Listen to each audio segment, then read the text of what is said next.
Following a strange signal captured on Earth from one of Jupiter's moons, an astronaut is sent to explore the source. All goes well for him until he found that the Earth has shrunk to the size of a golf ball. The movie opens as an astronaut named Yuri prepares to detach his spaceship from an Earth satellite. He is headed for Alpha 46, one of Jupiter's moons, to find the source of an abnormal signal recorded on Earth. While receiving navigation help from his colleague, Dan from the command center, he successfully detaches from the satellite into space and speeds towards his destination. The duo seems to be good friends as they keep making jokes to each other. Finally, his spaceship enters the moon's atmosphere with turbulence, but Yuri seems intrigued by the experience. His spaceship offers a smooth landing on planet Alpha 46, catching him by surprise as he is used to rough landings. He exits his ship into the new surface, from where he sees Jupiter up close, but Earth in a faraway distance. He then draws his dirty finger and jokingly asks if Dan can see him from Earth. While keeping Dan updated through his transmitter, he sets out to locate the signal's source, while singing a lonely cowboy song saying that he is far from home. As he walks around, he records a highly concentrated signal zone and Dan asks him to check it out. From a distance, he spots a plant and, on a closer look, he notices a transparent pearl in it. Dan asks him to pick it up, but on doing so, the pearl mysteriously guides his hand and settles between his eye and the distant planet Earth. Surprisingly, the pearl draws the Earth into view and Yuri now holds it in his hand. Out of curiosity, he shakes the little Earth, but this affects his communication, as the effects are felt and causing disaster on Earth. In panic, Dan asks him to take the pearl and evacuate immediately. He tries to explain this weird situation to Dan, but he didn't respond, and keeps ordering to come back to Earth immediately. But Yuri is confused, since he wonders how he will get back to Earth if he is holding it himself. He finally decides to try to put it back to its original position, but it doesn't stick and it ends up falling. Unfortunately, while he is searching for the Earth on the ground, he accidentally steps on it and everything goes silent, including Dan's voice. He calls out for him to no avail. Reality checks in and the film ends as he walks the awkwardly silent moon and his fate remains undetermined. At this point, the proverb "East or West, home is best" turns out to be meaningless. The second movie revolves around a lady who meets a seemingly nice group of strangers who share the same house. However, unbeknownst to her, the strangers are the most dangerous criminals she will ever face. Everything starts when the lady named Hiroko is celebrating her achievement of becoming a freelance journalist, after having her project finally approved. Meanwhile, she is eagerly waiting for her friend Reina to join her, but sadly, she receives a call from her saying she can't make it as she is held up at work. She then asks her to head home before the trains stop running. Unfortunately, it is too late as Hiroko is now overly drunk and ends up falling asleep. A strange lady appears out of the blue, offers to pay Hiroko's bill alongside hers, and tries waking her up. At first, Hiroko is resistant, but gives in, thinking it's Reina who has finally shown up.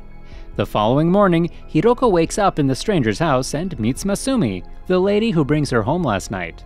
Masumi says it's better for her to bring Hiroko home rather than leaving her in a poor state the previous night, and Hiroko is grateful for that. Shortly afterward, a lady storms into the house in a hurry and apologizes to Masumi, saying she was irresponsible by sleeping at her friend's house. Meanwhile, Hiroko notices a whiteboard in the room with 4 names written on it, matching the whereabouts of the persons. She identifies the new lady as Yukari, as her whereabouts reveal she was at her friend's while Masumi's name is clear since she was home. The three of them then take breakfast together, and Hiroko is curious to learn more about the unusual household. As they converse, Hiroko learns that the household is a share house in which the occupants share the space despite them being strangers. She is intrigued by this, as she has only seen it on TV. She then asks for a second visit to bring them samples from her friend's bakery to thank Masumi for her kind gesture. She later heads home and Reina joins her to make up for last night's plan while bringing some cookies with her. Turns out that Reina is a pastry chef. After congratulating Hiroko on her recently achieved milestone, Hiroko informs her about the wonders of the share house. She even jokes it might be God who got her drunk for her to meet those people. She is stunned by how a group of strangers can live together under the same roof, but are still considerate with each other. She is fascinated by the idea and is curious to know what the occupants really share. As a journalist, she is optimistic that an article covering the topic would be an interesting one. Later on, she heads back to the house and is happy to find the majority of the occupants present, except for Yukari. Strangely, her name on the board doesn't reveal her whereabouts, but Akihiro, another member of the shared house, clears it up, saying she has gone shopping and will be back soon. When the other man named Ryoji brings over the meat bowl, Hiroko is quick to air that the delicious dish would go perfectly with red wine. To her surprise, she is informed that none of the occupants takes alcohol, which is seemingly strange. She is confused and mentions that Masumi went to drink alone the other day when no one was around, and the two men immediately question her. However, Masumi is quick to brush off the sentiments, saying she found the overly drunk Hiroko on the sidewalk and helped her home. Though Masumi says she was overly drunk, Hiroko is confused as she clearly recalls the night's events and wonders why Masumi lies about it. Shortly afterward, Yukari gets home and joins the group, but she seems uneasy. As it's revealed, she would be moving out, leaving the group soon. Hiroko seizes the opportunity, asking to join them, replacing Yukari's position. But this seems to catch them by surprise as everyone stares at her without blinking their eyes. That night, Hiroko has returned home and she's having a bad dream, a traumatic recollection of an encounter with a sexual offender years back. Her attention is drawn when she receives a call from Masumi informing her of her request's approval following a discussion and agreement by the members. She invites Reina to help her pack, but she stresses that something is off in the shared house. Reina asks her to drop the offer, but Hiroko opts to move as she is determined to know more about the house. Reina reminds her to keep writing her book even after moving there. It turns out that Hiroko is determined to use her career and skills to raise awareness of sexual assaults since, in her opinion, Japan lags behind in dealing with such offenses. Not long after, she receives a call from Ryoji asking her to show up as soon as possible. When she gets there, she is thrilled as she notices a bottle of wine, hinting that the members do take alcohol. However, she is cut short as Ryoji yells at her as he is seemingly uneasy and doesn't talk for a while. Hiroko breaks the silence by turning on the TV as she inquires what they really share in the house. Before he can answer, a news reporter mentions Yukari linking her to a pedophilia case as she is arrested for assaulting and eliminating an infant.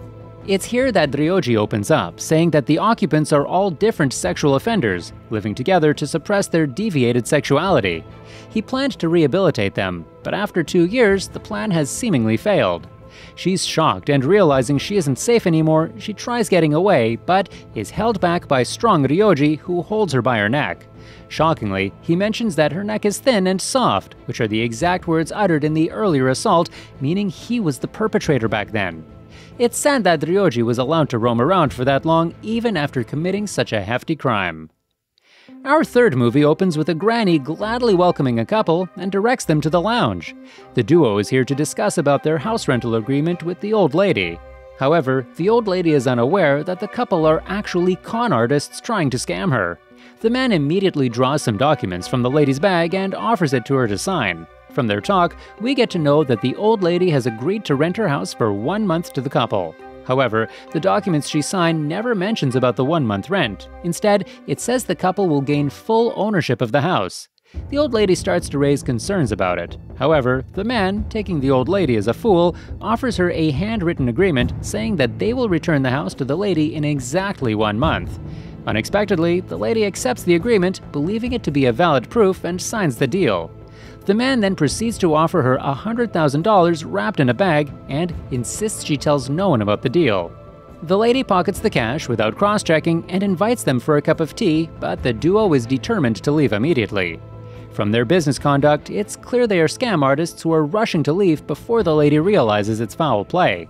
However, their attention is drawn when the lady mentions that she has another house in the village offered to her by her ex-husband. Thinking they can fool her once more, they settle for the tea while listening to the new opportunity. However, the talk is cut short as the lady recalls she was baking a pie and asks the guy to lend a helping hand in the kitchen. Little does he know that the old lady has something up her sleeve. The man follows her into the kitchen, and she said that it's been 30 seconds and asks the man how he feels. Then all of a sudden, he starts to choke and collapse near the window. In a shocking turn of events, it turns out that the old lady is the actual scammer. She has planned it all along to scam the couple and take the money from them. The tea has seemingly worked its magic as the other lady collapses too. The movie ends as the granny calls the police, reporting that some drug addicts fell off the roof, indicating that she threw their bodies out the window.